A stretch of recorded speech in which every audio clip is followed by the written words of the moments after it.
louvor e glória a ti, Senhor. Cristo, palavra, palavra de Deus. Senhor esteja convosco. Ele está no meio de nós. Proclamação do Evangelho de nosso Senhor Jesus Cristo, segundo São Lucas. Glória a vós, Senhor.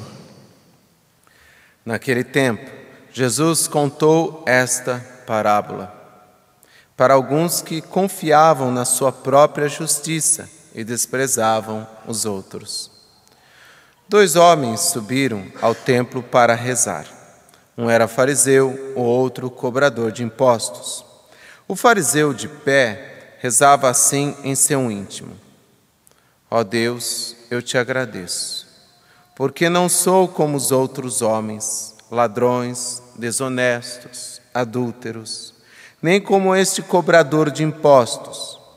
Eu jejuo 2 vezes por semana e dou o dízimo de toda a minha renda. O cobrador de impostos, porém, ficou à distância e nem se atrevia a levantar os olhos para o céu, mas batia no peito, dizendo: Meu Deus, tem piedade de mim, que sou pecador. Eu vos digo, este último voltou para casa justificado, o outro não. Pois quem se eleva será humilhado, e quem se humilha será elevado. Palavra da salvação. Glória a vós, Senhor. Podemos sentar. Querido irmão Padre Fernando, queridos irmãos e irmãs, peregrinos, peregrinas, filhos e filhas do Pai das Misericórdias, graças a Deus, nosso Senhor nos dá sempre uma oportunidade de recomeçar. E a Santa Missa e a liturgia nos aponta também este caminho de recomeço, de retomada, através de algo muito simples, mas muito eficaz, que é a oração. Nós estamos em oração. E aliás, desde o início da nossa quaresma, a motivação também já foi essa. Esse tripé, digamos assim, nesse tempo quaresmal. A oração, o jejum e a esmola, ou a caridade. A oração. Tempo forte de oração. Não foi à toa, então, por isso, que o Papa Francisco também sentiu no coração de convocar toda a igreja a viver um tempo forte de oração. 24 horas de oração para o Senhor. Apresentarmos as nossas intenções ao Senhor.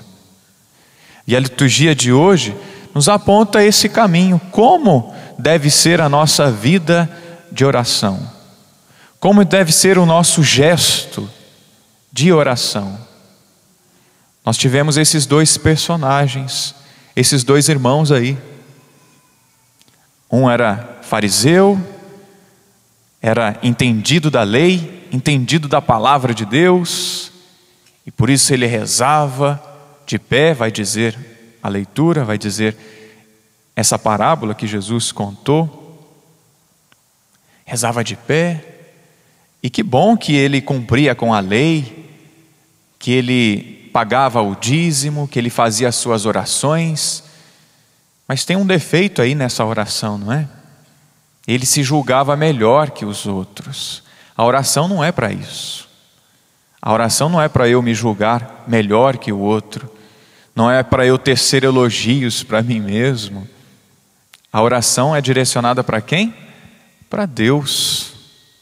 É claro, eu posso suplicar, eu posso pedir por mim mesmo, pedir pela minha família, mas não é dessa forma que nós devemos fazer a nossa oração, de comparação, de me sentir melhor e mais que o outro, não. Claro que louvado seja Deus se você tem vivido, né, tem pagado o seu dízimo. Aliás, é bom a gente até trocar um pouquinho essa palavra, né? Não é pagar, é devolver, porque eu recebo de Deus, recebo a saúde, recebo a força, louvado seja Deus, louvado seja Ele, então eu devolvo para Deus. Que bom que você tem devolvido para Deus. Que bom que você tem feito as suas orações. Que bom que você não tem caído no pecado, louvado seja Deus. Agora, não é para ficar se comparando. E foi isso que aquele fariseu fez. Entendido, letrado, entendido da lei, entendido da palavra, mas não é esse tipo de oração que nós devemos fazer. Nós devemos sim viver o que ele rezou. Devo devolver o dízimo, devo fazer as minhas orações, devo tratar bem o meu próximo, devo evitar o pecado e devo fazer o bem. É isso mesmo, é esse o caminho. Mas não buscar a vanglória diante de Deus.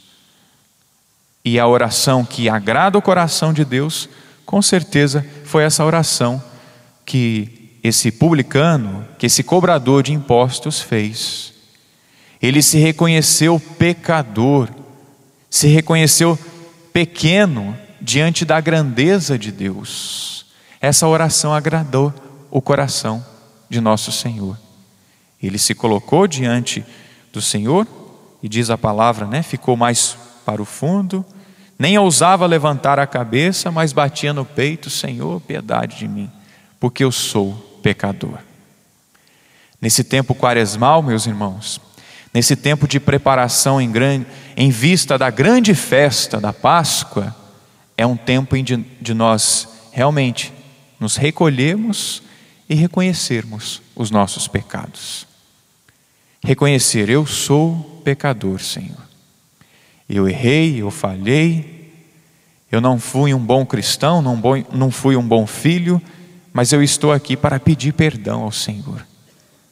Esse tempo da quaresma é o tempo disso. Essa é a oração que agrada a Deus. Reconhecer que somos pecadores. Aquele homem foi humilde na presença de Deus. Não foi arrogante, foi humilde. Na presença de Deus, a nossa postura deve ser assim, de humildade. A nossa postura não deve ser de alguém que exige de Deus: ah, o Senhor me dá isso, me dá aquilo outro. Eu exijo que o Senhor me conceda isso. Não é assim não. Como nós rezamos no Pai Nosso: seja feita a vossa vontade. A oração humilde é a oração que Nosso Senhor ensinou, a oração do Pai Nosso também. Diante dessa postura deste cobrador de impostos, que se colocou na presença do Senhor e reconheceu os seus pecados, que essa seja a nossa atitude, meus irmãos, nesse nosso momento, nesse nosso tempo quaresmal, nesse nosso ano da misericórdia, que essa seja a nossa postura, humilde, daquele que confia em Deus, daquele que confia na misericórdia de Deus e por isso se coloca ali. Jesus concluiu então dizendo isso: aquele homem saiu dali justificado. Por um lado, é claro, devemos deixar o pecado, devemos deixar aquilo que não constrói, que não edifica, que não é bom. Devemos sim viver aquilo que aquele fariseu vivia. Procurava estudar a palavra, procurava cumprir com a palavra, mas o cumprimento não deveria ser e de maneira nenhuma deve ser um peso. Por isso que nós rezamos também, e Oséias nos ajudou a refletir também nesse sentido: não quero sacrifício, eu quero misericórdia. É isso que Deus quer de nós. Não é só cumprir com preceitos, com normas, ao ponto de isso tornar um peso, não. É para se tornar agradável. Quando eu vou para a missa, é o meu encontro com Deus, então deve ser algo agradável. Não deve ser um peso participar da missa. Não deve ser um peso rezar o meu terço. Não deve ser um peso participar da via sacra. Não, é um momento de encontro com Deus. Então que nós possamos usar sim e participar bem daquilo que a igreja nos oferece. Praticamos a oração, o jejum, a esmola, mas não como um peso, como algo agradável a Deus. Que nós façamos isso então nesse tempo quaresmal e depois continuemos a viver isso, né? O jejum, a esmola e a caridade, mas de maneira muito especial nesta celebração, que nós aprendamos com esse publicano, com esse cobrador de impostos, a nos colocarmos diante de Deus e reconhecemos que somos pecadores. Quando reconhecemos que somos pecadores, que somos pequenos, que somos fracos, nosso Senhor nos fortalece, nos capacita para grandes obras. Que nosso Senhor nos capacite realmente para grandes obras, obras de misericórdia. Baixemos um instante a nossa cabeça e agora faça a sua oração como aquele cobrador de impostos. Senhor, eu sou pecador. Senhor, eu sou necessitado da Tua misericórdia. Senhor, muitas vezes eu tentei acertar, mas eu errei, por isso eu peço vosso perdão, a vossa misericórdia. Dá-me, Senhor, a humildade de reconhecer os meus pecados. Dá-me, Senhor Jesus, a graça de não ficar preso muitas vezes a regras, a preceitos. Sim, devo cumpri-los, mas que eles sejam vividos levemente, sejam vividos no amor e por amor. Obrigado, Senhor. Sou pecador, vem em auxílio à minha miséria, aos meus pecados. Louvado seja nosso Senhor Jesus Cristo.